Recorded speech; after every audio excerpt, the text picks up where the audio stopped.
Santidade, a santidade e a graça. A santidade e a graça.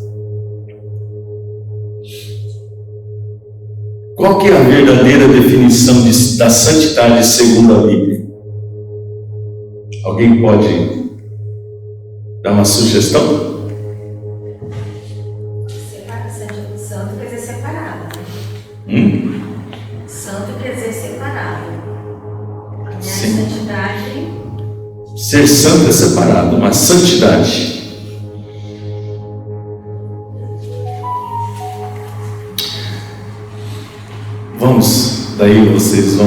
Nós vamos entender isso um pouco. Nós sabemos que Jesus ele foi desprezado por muitos na sua época, quando ele esteve sobre a terra. Porque ele andava com as pessoas que aos olhos da sociedade não eram bem vistas. Segundo aos olhos dos judeus, dos fariseus, dos saduceus, as pessoas com qual Jesus se comunicava, vivia no meio entre elas, essas pessoas não eram bem vistas.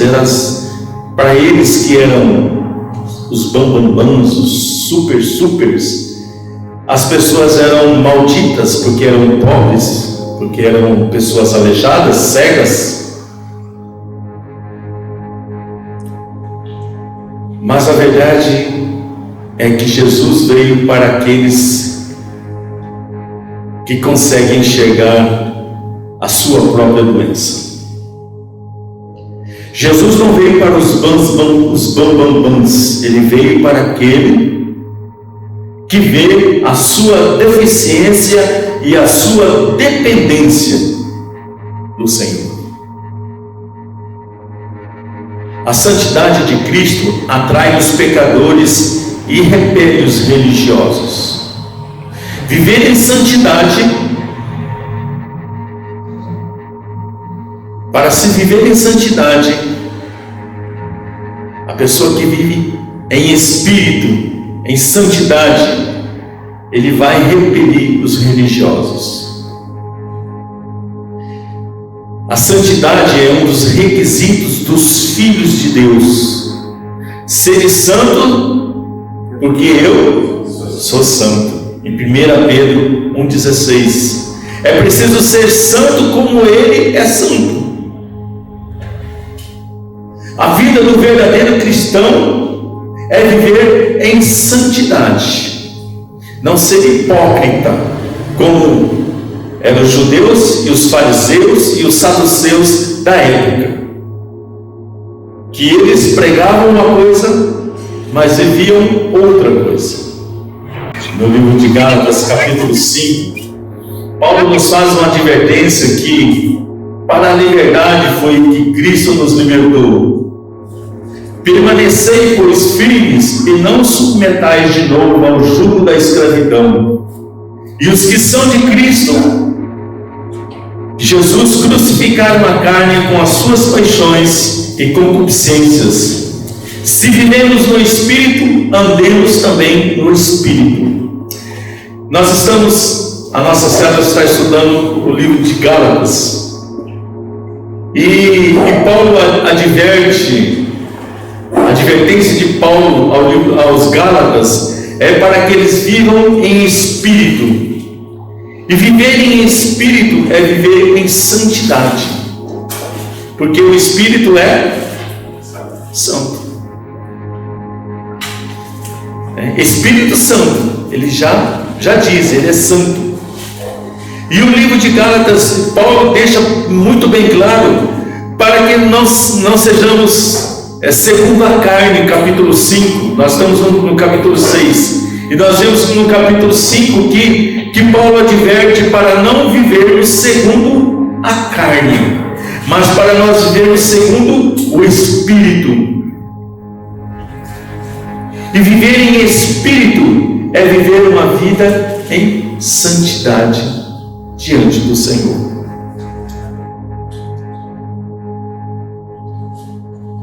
A santidade em Cristo só é possível quando passamos a viver no Espírito e no no nosso dia a dia, mortificando o nosso eu e tomando a nossa cruz diária. Nós só podemos galgar em santificação se nós morrermos no nosso dia a dia para a nossa carne. Não tem como você ser carnal e ser santo, não tem como. Ou você é um, ou você é outro. A Bíblia fala que há uma guerra entre a alma, a nossa carne e contra o Espírito.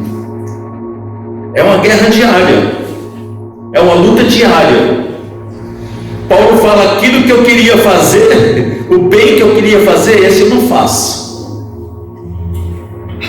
É uma luta diária. E nós vamos ver lá em Romanos 8, abre lá em Romanos 8,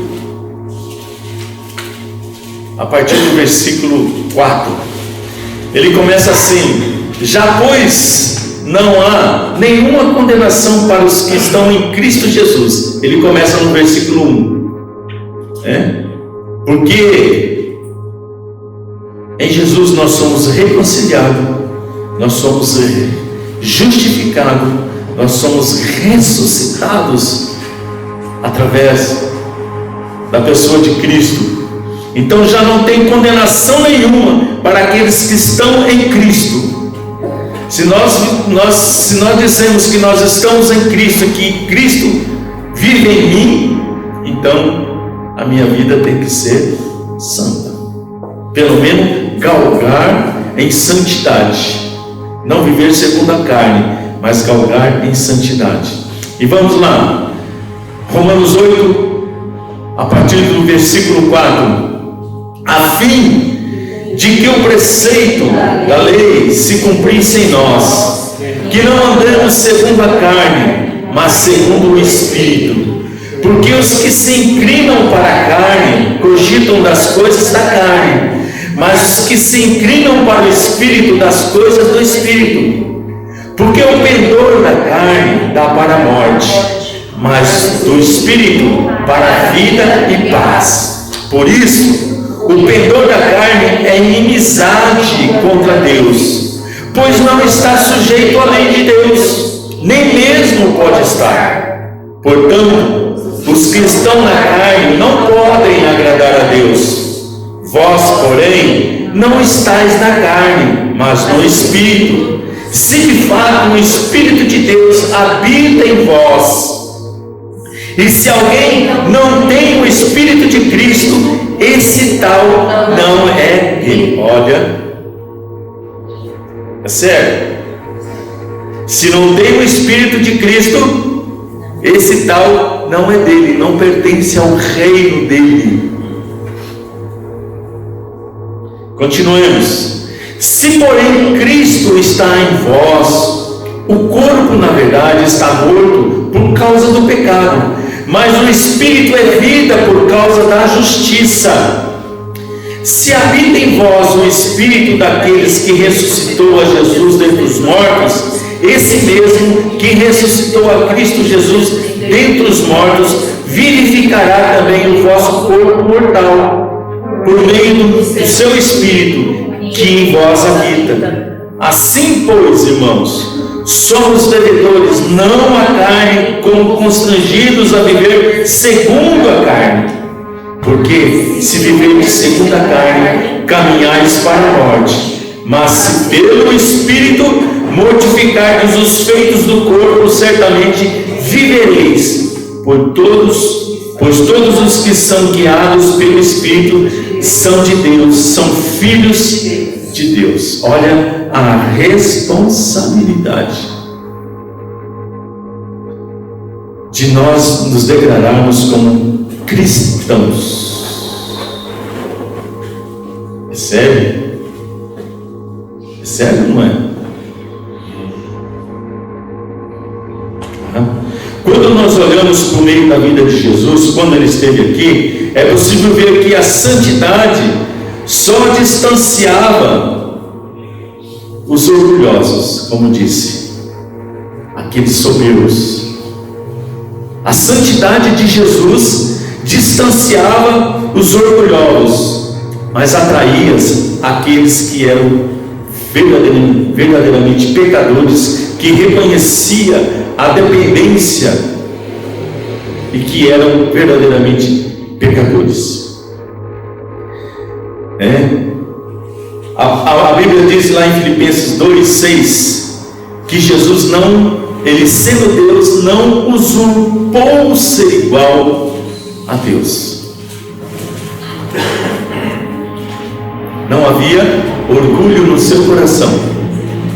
Não havia de uma maneira odiosa, não, eu sou filho de Deus, eu posso todas as coisas, eu vou fazer segundo a minha vontade, segundo do jeito que eu quiser.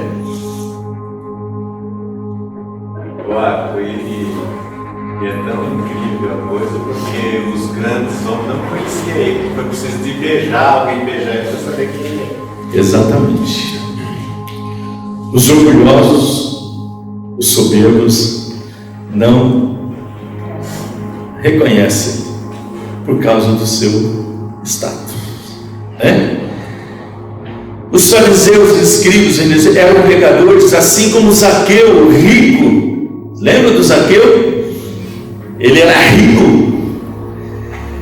Ele queria ver a Deus, ele subiu. Olha, eu coloquei nesse texto assim, eu comecei a enxergar que o fato dele subir numa árvore não era propriamente para alguma coisa, mas porque ele gostava de ver de cima para baixo. Ele era rico, ele era orgulhoso, ele era pecador. E Jesus o que fala para ele? Desce depressa, convém eu ir na sua casa passar. Aí ele já reconheceu o Senhor. Quando Jesus fala desce depressa, que convém eu ir na tua casa, ele já, olha Senhor, se porventura eu tenho fraudado alguém, eu vou retribuir em dobro, eu vou fazer. Ele reconheceu o seu estado pecador. Agora não era um homem que estava vendo de cima para baixo as pessoas. Não, primeiramente porque ele subiu na árvore, porque ele não queria estar no meio dos coitados.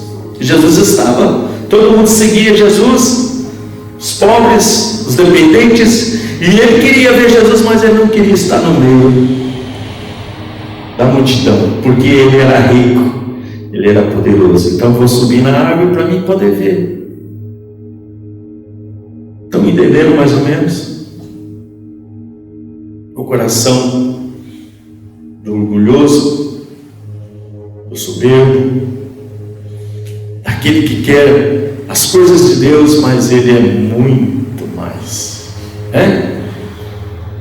A mulher adúltera, aquela mulher que foi pega em adultério, que Jesus, todo mundo queria apedrejá-la, e todo mundo, Jesus começou a escrever o nome, alguma coisa na terra, e falou: quem não tiver pecado, atira a primeira pedra. Começou a escrever. O que Jesus começou a escrever? Ninguém sabe, eu não sei, a Bíblia não fala.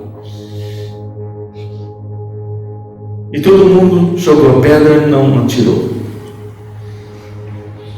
E Jesus fala para aquela mulher: olha, nem eu te condeno. Se eles não te condenaram, nem eu vou te condenar. Vai, não peques mais.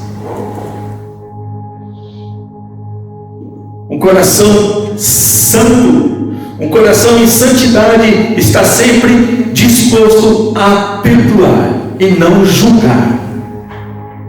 Está disposto a amar e não julgar as pessoas. Eles não conseguiam reconhecer o próprio pecado, porque a soberba da vida, a concupiscência da carne, a soberba procede do mundo. Em 1 João 2,16. E a soberba da vida cegava e os afastavam do próprio Deus. Em 1 Coríntios 5, de 9 a 13. Na outra carta, já escrevi a vocês que não se associassem com os impuros. Refiro-me com isto não propriamente aos impuros deste mundo, aos avarentos, ladrões ou idólatras, pois, nesse caso, vocês teriam que sair do mundo, porque o mundo já está nessa situação. Mas agora escrevo a vocês que não se associem com alguém que, dizendo ser irmão, dentro da igreja, dizendo ser irmão, for devasso, avarento, idólatra, maldizente, bêbado ou ladrão, nem mesmo como com alguém assim. Pois com que direito haveria eu de julgar os de fora? Mas será que vocês não devem julgar os de dentro? Ora, os de fora, esse Deus julgará. Expulsem os malfeitores do meio de vocês. Aqui ele está falando uma condição. Nós aprendemos em Gálatas. É diferente a situação aqui, tá?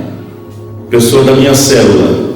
É diferente a situação. Lá em Gálatas fala que nós que somos espirituais, primeiramente, se nós vivemos em espírito, nós devemos amar. Isso é automático. A pessoa que vive em espírito, ela ama, porque o Espírito de Deus é amor. E eu falei aqui ontem que nós somos incapazes de nós mesmos, como ser humanos, amar as pessoas. O amor vem do alto.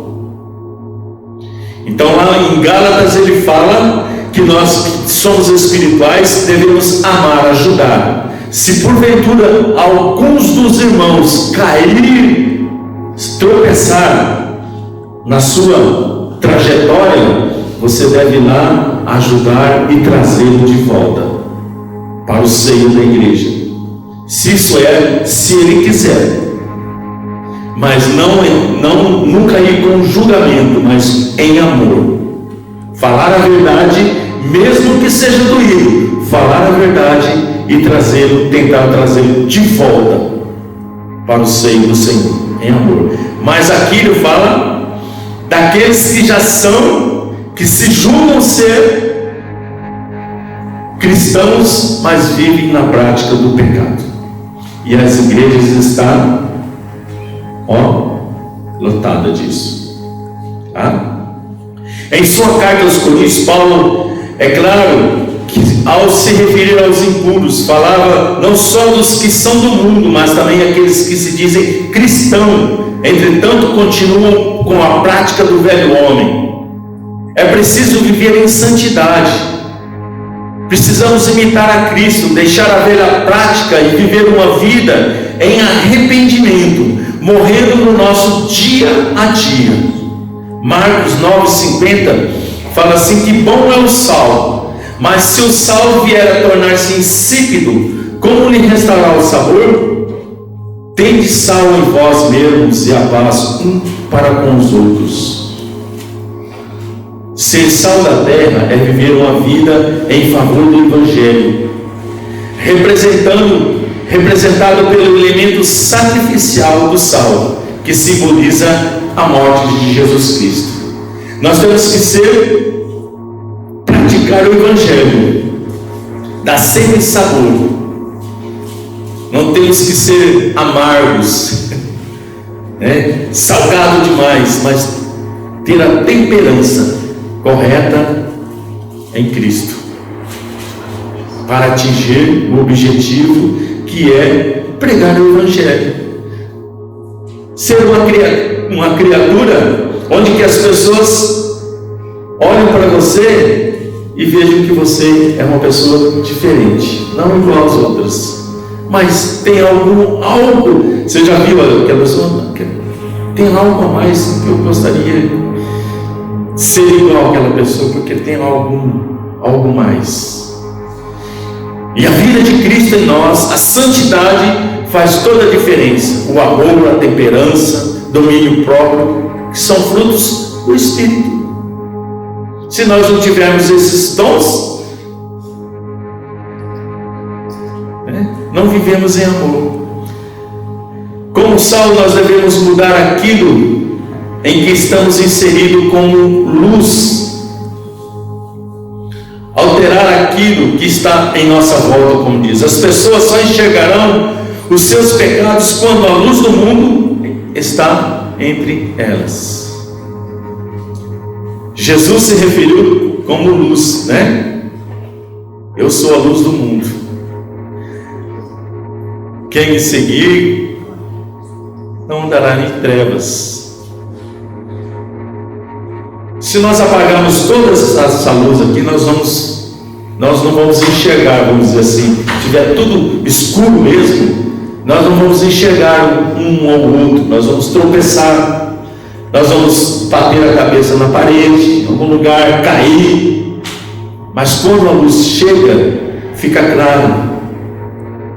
Nós conseguimos enxergar.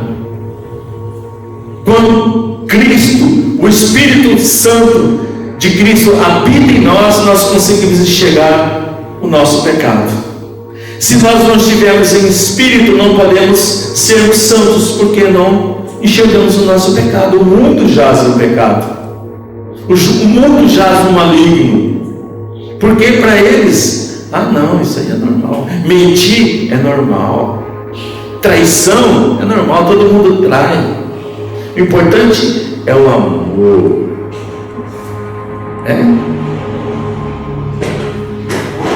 Santidade não é o afastamento do pecador, tá?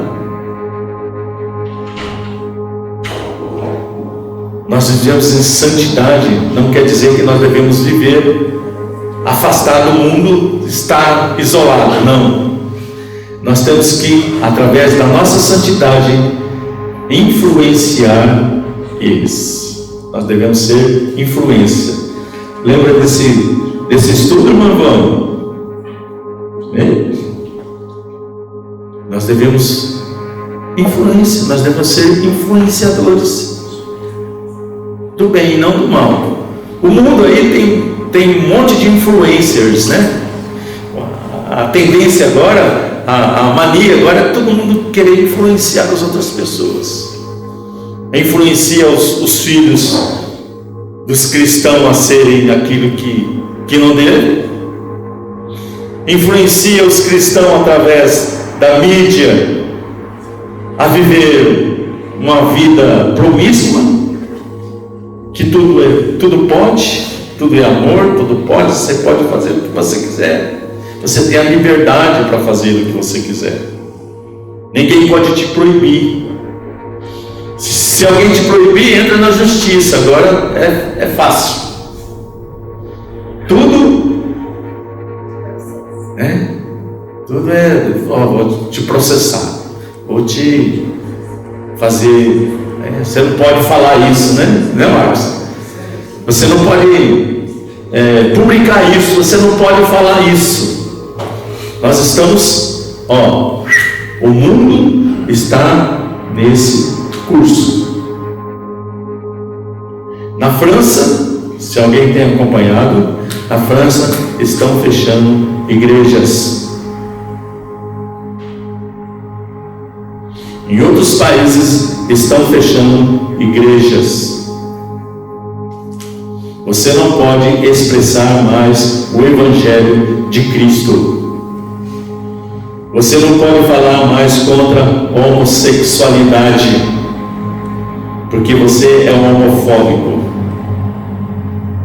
Se você falar que é pecado, você está contra a lei dos homens. Você pode ser preso, pode ser condenado, pode ser processado, pode ser obrigado a pagar multa, indenização. Então o mundo está desse jeito, tá? Os cristãos espirituais são aqueles que atingiram um grau notável de santificação. o que significa que eles têm aprendido e desejam se tornar pessoas moralmente transformadas segundo a imagem de Cristo. Nós, como cristãos, nós temos que ser santificados dia a dia. Buscar a santificação dia a dia, para nós sermos. Qual que é a finalidade disso?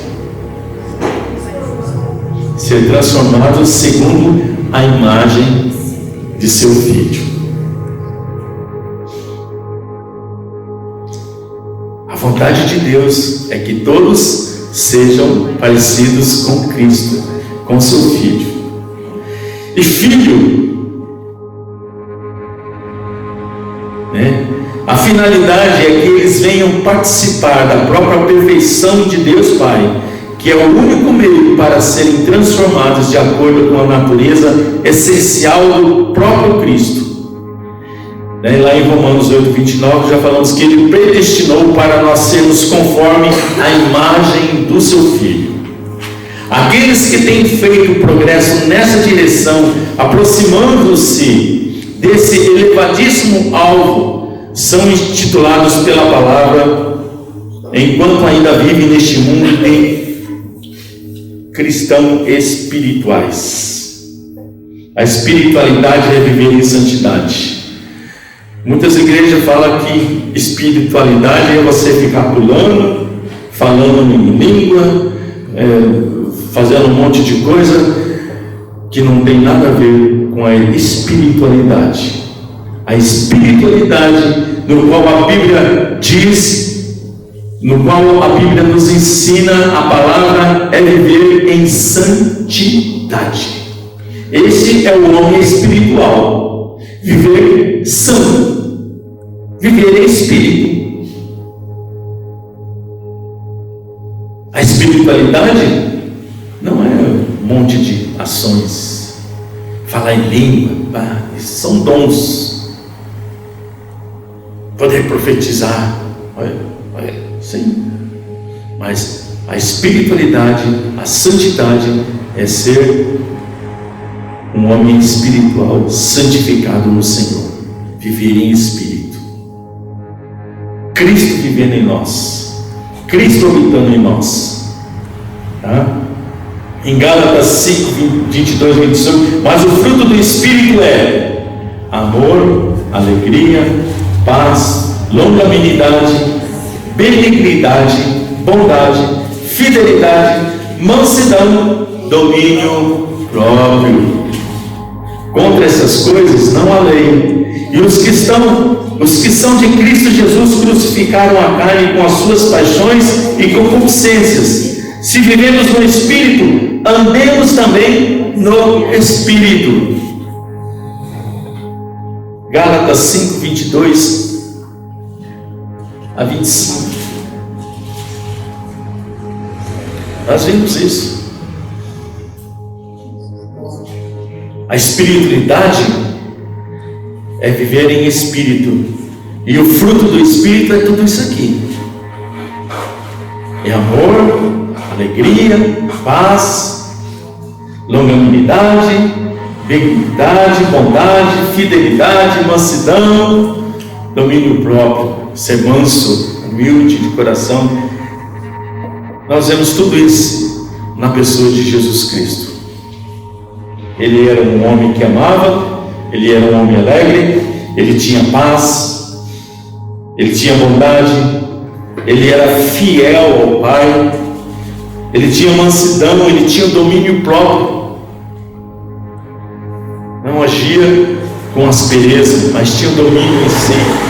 Ele era ofendido a todo instante, ele era acusado a todo instante. Pessoas queriam matá-lo, mas ele tinha domínio próprio. Ele tinha mansidão para resolver os problemas. Quando o crente se tem mostrado negligente nesse, quantos crentes têm se mostrado negligente nesse requisito, cuja santificação é deficiente? São chamados os crentes carnais. aqueles que estão dentro da igreja, mas vivem na prática da carne. Aqueles que nem pelo menos começam essa busca de santidade, esses são aqueles que são chamados os naturais, são do mundo. Então nem buscam a santidade, não quer saber de igreja, não quer saber de Deus. Para eles, o importante é viver. Temos que viver essa vida. Na verdade, o importante é ser feliz, né? É ser feliz. Temos que viver, ser feliz, né? Sermos felizes, aproveitar a vida. A vida é curta, a vida é passageira, né? Não é isso que a gente ouve? Quantas vezes a gente falou isso? Eu já falei isso muitas vezes. Tem que aproveitar mesmo, não, tem que aproveitar mesmo. O cara lá namora um hoje, namora outro amanhã, namora outro, tem um caso aqui, faz um filho ali, faz outro lá. Não, tem que aproveitar a vida mesmo, você está no passeio. Tem que aproveitar. Quando vivemos em espírito, nós entendemos que a graça de Cristo é o equilíbrio na vida de todo cristão. A graça. O que é graça? É a misericórdia e o favor de Deus concedido a quem não merece nada. Nós, a graça de Deus. Vivemos pela graça de Deus. Nós não merecemos nada. Não merecemos nenhum favor. Se olharmos para nós, né? Nós não merecemos nenhum favor de Deus, mas Ele, com a sua graça, nos favoreceu, nos libertou do império das trevas, nos trouxe para o reino do seu amor em Cristo Jesus.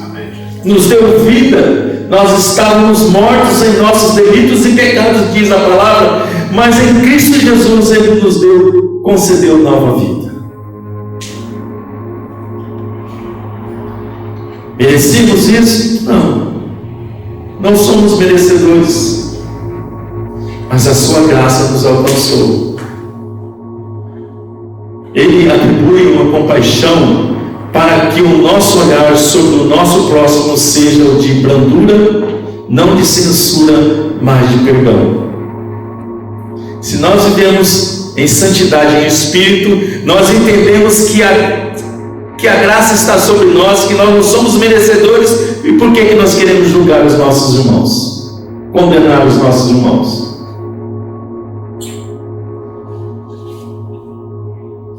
Estão entendendo?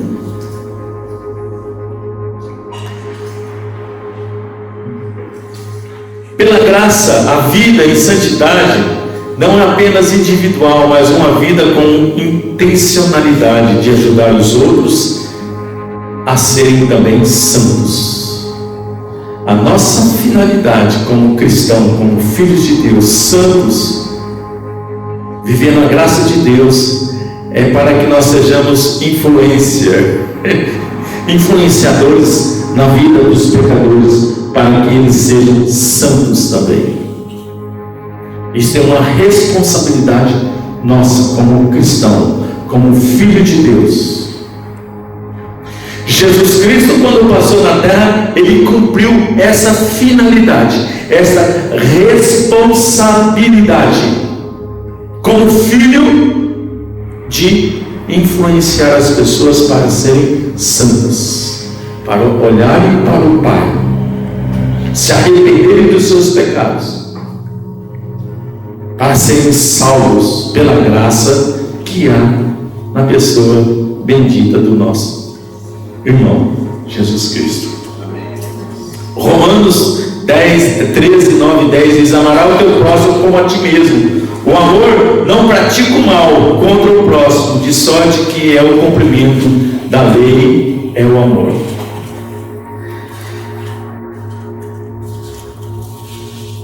Antes de Jesus, nós estudamos em Hebreus, em Gálatas, Paulo fala que as igrejas, né, o livro de Hebreus, o escritor de Hebreus falava isso também, que havia na igreja deles pessoas do judaísmo tentando adentrar na igreja e trazer de volta todos aqueles rudimentos da lei de Moisés. E Jesus Cristo os apóstolos abriam as igrejas pregando a nova lei de Cristo, que era o amor, que não precisava viver segundo os rudimentos da lei antiga de Moisés. Jesus na cruz exterminou a antiga lei. Falei ontem, nós estávamos comentando, né, Paulo? Falei ontem que quando Jesus fez o último ceia, ele pegou o cálice e falou: este é o sangue da nova aliança que será derramado em favor de vós. É uma nova lei, uma nova aliança. A lei de Moisés não quer dizer que nós não devemos desprezá-la no Antigo Testamento. A lei de Moisés, a lei que veio através de Moisés, serve para nos mostrar que nós somos pecadores. Na nossa célula eu falei que todo o sacrifício que havia no arraial, entre o povo, não apagava os pecados. A lei, ela é boa, diz que a própria palavra diz que a lei é boa. Então todo o sacrifício que era feito não apagava os pecados, simplesmente cobria. Foram pagos através do sangue da nova aliança na cruz. Jesus cobriu os pecados tanto dos passados como os do futuro, aqueles que vão nascer vão pecar. Tá? Essa é a nova aliança, é o amor de Deus que cobre os pecados do mundo. Tá?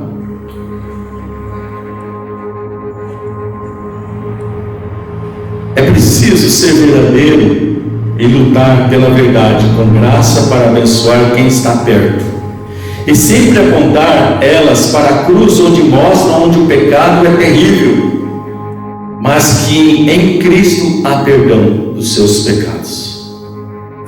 Nós temos que viver isso, expressar isso às pessoas que estão em nossa volta. E a nossa vida em santidade, viver em espírito, você não precisa falar muita coisa.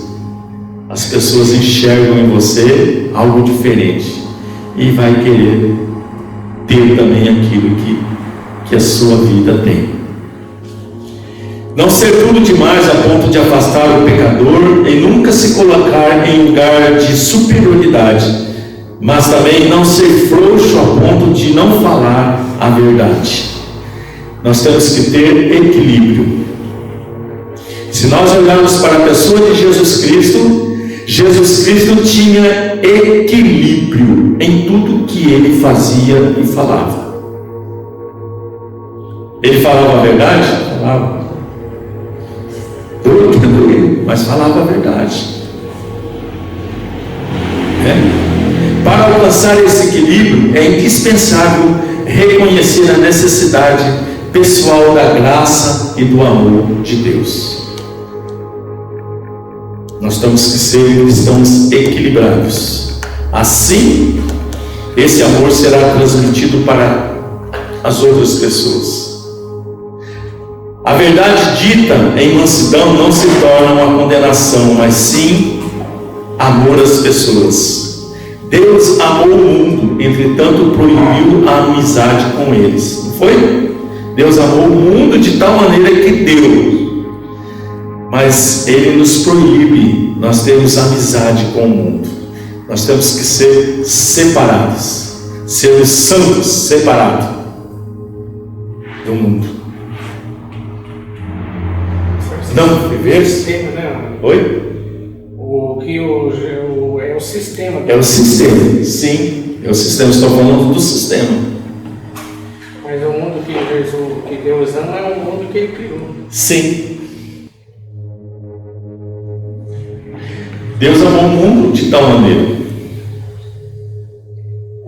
Que as pessoas falam que é importante o amor, que Deus é amor. Amém, Deus é amor. Ele derramou seu sangue por toda a humanidade. Agora, aqueles que creem, que veem, se alguém quiser vir após mim, negue a si mesmo. Se alguém, eis que estou à porta e bato, se alguém abrir, eu vou entrar. Ele não invade. Satanás invade. Cristo não. Se você quiser, vem. É uma responsabilidade, é uma decisão sua. Ser santo é uma decisão sua. Buscar a santidade é uma decisão sua. Se você se dispor a ser santo, o Espírito vai habitar em você e vai andar juntamente com você. Se você não quiser ser santo, infelizmente, amados, a verdade dita em mansidão não se torna uma condenação, mas sim um amor às pessoas, como diz aqui, né? Tiago 4, infiéis, não compreendeis que a amizade do mundo é inimiga de Deus? Aquele, pois, que quiser ser amigo do mundo, constitui-se inimigo de Deus. Entretanto, nós vivemos em tempos difíceis em todas as áreas. Apostasia, engano. Hoje nas igrejas apenas anima o crente. A maioria das igrejas, traz uma alegria momentânea, te atrai por louvor, festa, coisa alegre, a coisa que te motiva, coisa que te leva para cima, mas deixa as pessoas iludidas por estarem simplesmente na igreja. E naquele dia a palavra do Senhor fala aqui, muitos chegaram lá, no Senhor, no teu nome eu fiz isso, fiz aquilo, apartai-vos de mim que eu não vos conheço. Pessoas que estão dentro da igreja. É muito fácil hoje, porque a maioria enche a igreja dizendo. Então, quanto mais pessoas trazer para a igreja, nossa, atrair, tem um monte de coisa. Até festa junina tem dentro das igrejas hoje. Dança de quadrilha dentro das igrejas. Viu isso aí?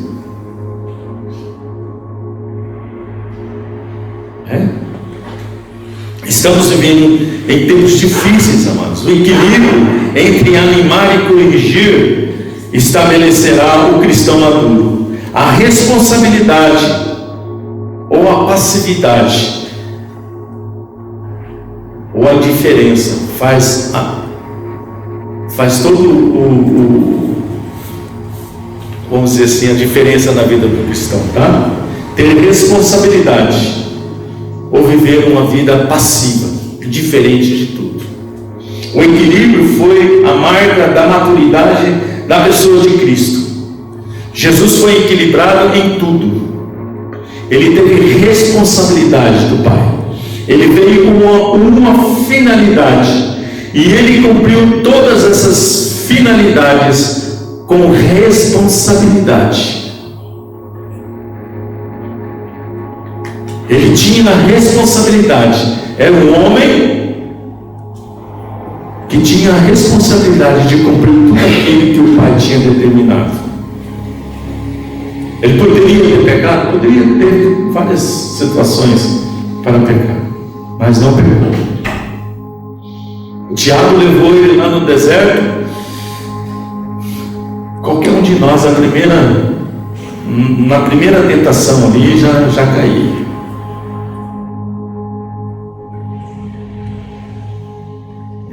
Jesus, ser cristão é ser chamado para viver a vida de Cristo com responsabilidade. Quem não vive no equilíbrio não está vivendo uma vida de Cristo.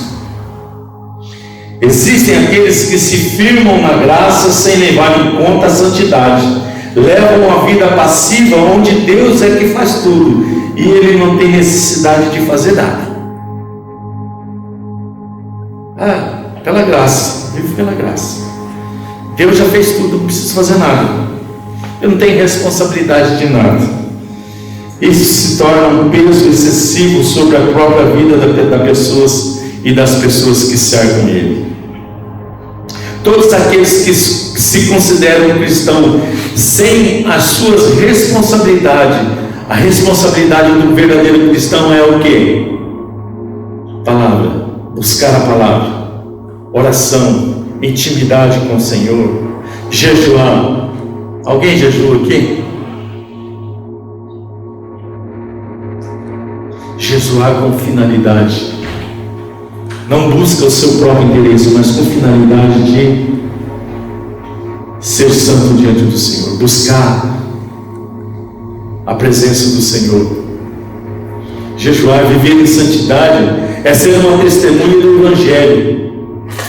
Trabalhar no seu dia a dia, mas ser testemunha do Evangelho de Cristo.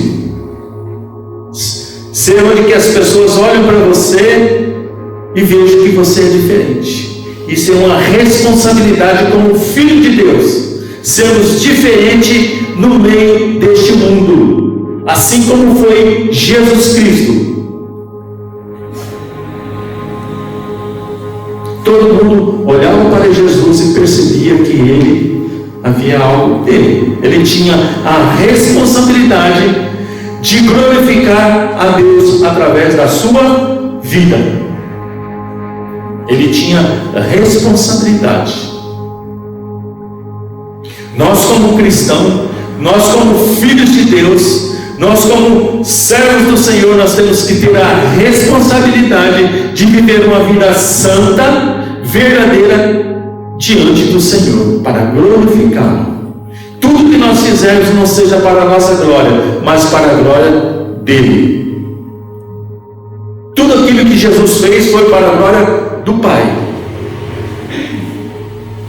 João 17, você olha lá, lê João 17 na sua casa para você ler. Compreender a graça traz uma capacidade para a total dependência de Deus, que é diferente da passividade, é a responsabilidade e é um motivador. Vou repetir: compreender a graça. Quando nós compreendemos que nós não merecemos nada, mas que o Senhor trouxe sobre nós a vida de Cristo, nos traz a capacidade para totalmente sermos dependentes dele, que é diferente de você ser uma pessoa passiva, indiferente. Tanto faz, para mim tanto faz. A responsabilidade tem que ser o nosso motivador de vivermos uma vida diária, sermos responsáveis. E diante de Deus, diante naquele dia, todo mundo não vai poder dizer: ah, Senhor, eu não sabia. A palavra do Senhor fala que no livro da vida está tudo escrito a nosso respeito, até os pensamentos. Então nós temos que ser responsáveis daquilo que nós fazemos, daquilo que nós proferimos, daquilo que nós pensamos, daquilo que está no nosso coração. Nós temos que ser responsáveis, porque nós vamos prestar conta diante do Pai. Como filhos, nós vamos prestar conta diante dele. Se você for uma pessoa irresponsável, numa vida em santidade, lá vai ser outra coisa. Nisso é glorificado meu Pai, que deis muito fruto, e assim vos tornarei meus discípulos. João 15:8. Deus faz, mas é preciso postura. Deus faz, mas você precisa ter postura. Deus cura, mas é preciso levantar e tocar nas suas vestes. Vocês lembram a mulher do fluxo de sangue há 12 anos? Deus fez, mas ela precisou tomar uma decisão. Ela precisou se colocar numa posição de buscar, enfrentar a multidão, enfrentar todo mundo e ir lá e tocar nas vestes de Jesus. Tem que ter uma atitude. Nós, como cristãos, nós temos que ter atitude também. Responsabilidade, mas a nossa atitude tem que ser com responsabilidade para a glória de Deus. A graça não retira a nossa responsabilidade. A graça anula o nosso mérito. Ela não tira a responsabilidade, ela anula o mérito. Se você conseguiu, você teve responsabilidade, você teve atitude, e Deus te abençoou, não é mérito seu, é dele. A graça é dele, não é mérito seu. Todo cristão tem que viver isso. Tudo que tem, né? Jesus fala que eu sou tudo em todos. Eu sou o tudo em todos. Ele é o tudo. Se não for ele, nada. Tudo vem dele, tudo provém dele. Sem mim nada podeis fazer, Jesus fala. Sem mim vocês não podem fazer nada. A nossa responsabilidade é fazer tudo para a glória de Deus. Em 1 Coríntios 10:31. A palavra diz que tudo que o homem pode receber é pela graça, mas também ensina que para que haja colheita é preciso plantar. Preciso você plantar para que haja colheita. Para pedir, para receber, é preciso pedir. A própria palavra diz: pedir, pedir, vos será dado. Batei, batei, né? Para que a porta seja aberta, é preciso bater. Será concedido segundo a vontade dele, e não segundo a nossa vontade. Será feito segundo a vontade dele. Pai, que não seja feita a minha vontade, mas a tua vontade. Jesus, responsabilidade, mas sabia que tudo estava debaixo da vontade do Pai. Ele, sendo filho, ele tinha a responsabilidade de fazer tudo aquilo que o Pai tinha enviado ele para fazer, com sabedoria, mas ele estava debaixo da autoridade do Pai. Ele tinha a responsabilidade, ele tinha que ter atitude, como teve, de ir para a cruz. Olha, tem que ir para Jerusalém. Ah, Pedro, não vai não, você vai morrer, nós vamos morrer com você. Ele tinha atitude, tinha determinação, tinha a responsabilidade de cumprir tudo aquilo que o Pai tinha determinado para a vida dele. E tudo que ele fez foi para glorificar ao Pai. Na última oração dele, ele fala assim: Pai, glorifiquei o teu nome. João 17, depois você vê. Glorifica-os como glorifiquei, me glorifica como glorifiquei o teu nome sobre a terra. A nossa responsabilidade é tomar atitude em favor de Cristo. O cego Bartimeu: Jesus, filho de Davi, tenha compaixão de mim. Cala a boca, não vai, fica quieto. Mais alto: Jesus, filho de Davi, tenha compaixão de mim. Ele teve atitude. Ele teve atitude para buscar a Deus, para buscar a cura. E Jesus chega para ele: o que você quer que eu faça? O que você quer que eu faça para você? Estou falando assim do meu jeito, mas não é. O que você quer que eu faça para você, ô cego? Que eu volte a ver. Então seja feito segundo a tua vontade, a tua fé te salvou. Atitude, buscar. Como cristão nós temos que ter atitude em buscar, com responsabilidade. A mulher do fluxo de sangue lá, 12 anos, né? Também está no meio da multidão lá. Ela tinha que jogar um para lá, empurrar outro para cá. Ela teve atitude em buscar o Senhor. E ela foi curada, só no tocar as vestes de Jesus. De mim saiu virtude. Alguém me tocou. Era um toque diferente. Ah, Senhor, mas todo mundo, você está no meio de todo mundo aqui, todo mundo está te tocando. Não. De mim saiu virtude. Alguém me tocou. Alguém tinha no propósito do coração em ser curado, de ser liberto. E eu não vou virar as costas para esse ou aquela que vem até mim para ser liberto, ser curado. Não virarei as costas. Esse é o amor, essa é a determinação, essa é a responsabilidade de todo cristão. Se nós somos filhos de Deus, devemos viver uma vida assim, com responsabilidade. Se a pessoa vem até você para alguma coisa, ouve, conselha, traga para Cristo. Não julgue.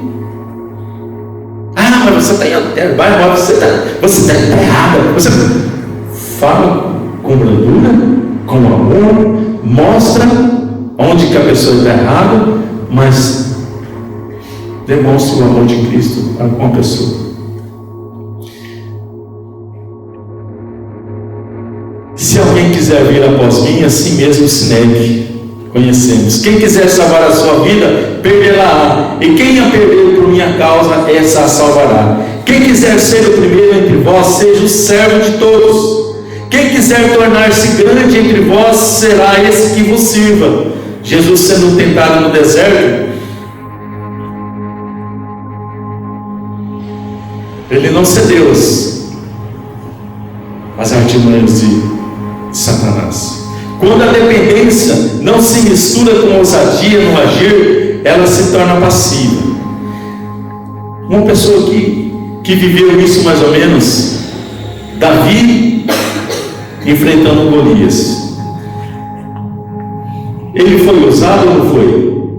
Foi ousado. Ele foi ousadíssimo. O exército todo de Israel estava tremendo na base, porque não tinha o seu fundamento firmado naquele. Conhecia Deus, conhecia aquilo que Deus tinha feito no meio deles, através de Moisés, no tempo de Moisés, até chegar a eles, conhecia tudo aquilo que Deus poderia fazer, aquele que Deus tinha dado guerra, onde poucas pessoas aniquilaram multidões de adversários. Mas aquele dia, Saul não teve a responsabilidade de servir a Deus com responsabilidade, fez alguma coisa que não era para ser feito e fez, e Deus se afastou deles. Simplesmente. Agora vem aquele rapazinho que confiava no Senhor, tinha a responsabilidade, e ele tinha a sua dependência em Deus e usou de ousadia para enfrentar Golias. E foi certeiro, foi uma só, pá, acabou. Quando a ousadia não tem dependência de Deus, ela é impulsiva, orgulhosa e carnal, e leva ao fracasso. É isso que o rei de Israel na época estava vivendo. Ele foi orgulhoso, fez coisa que não devia, Deus se afastou dele, ele estava sem a bênção de Deus, sem a proteção do Senhor. Quando nós somos negligentes para com Deus, você não tem a cobertura total. Estamos sujeitos a falhas. Mas quando nós vivemos com responsabilidade, em santidade, sabendo que a graça nos alcançou pelo amor e pelo favor de Deus, assim nós vivemos. A nossa dependência em Cristo e a nossa ousadia estão juntas. Temos a eficácia de Deus para cumprir os seus propósitos em nós. Quando vivemos em Espírito, temos a responsabilidade e a ousadia de caminhar e seguir as pegadas de Cristo para a cruz. E isso nos dá a certeza da vida eterna e nos traz a paz, a reconciliação com Deus. Amém, irmãos? Obrigado, Senhor, pela tua palavra.